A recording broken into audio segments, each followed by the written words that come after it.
আসসালামু আলাইকুম বন্ধুরা, কি অবস্থা সবার? কেমন আছেন আপনারা? আপনাদের জন্য নিয়ে এলাম নতুন একটি ভিডিও। আপনাদের গর্ভবতী খরগোশকে কি কি খাবার দিতে পারেন, তাহলে চলুন শুরু করা যাক।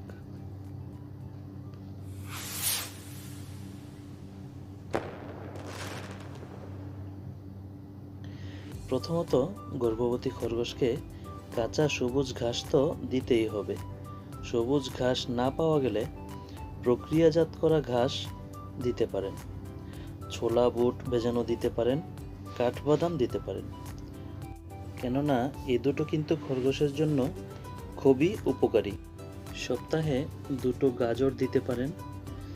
খরগোশ কিন্তু গাজরটা খুব পছন্দ করে, তাই প্রতিদিন এক ফালি গাজর দেওয়ার চেষ্টা করা যেতে পারে।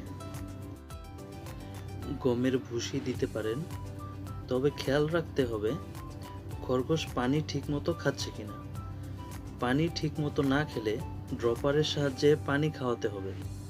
কেননা ভুসি শুকনো খাবার, পানি না খেলে আপনার খরগোশের হজমে সমস্যা হতে পারে, পেটে গ্যাস হওয়ার সম্ভাবনা থাকবে।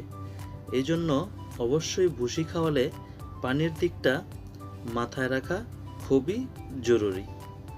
আপনার গর্ভবতী খরগোশকে কলা খেতে দেয়া যেতে পারে, তবে বেশি না, সপ্তাহে 2টি।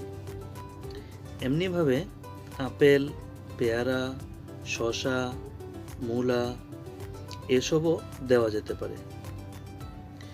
তো এই ছিল আজকের ভিডিও। কেমন লাগলো জানাবেন সবাই, আর ভালো লাগলে সাবস্ক্রাইব করে পাশে থাকবেন। ধন্যবাদ সবাইকে ভিডিওটি শেষ পর্যন্ত দেখার জন্য। আল্লাহ হাফেজ। আসসালামু আলাইকুম ওয়া রাহমাতুল্লাহি ওয়া বারাকাতুহু।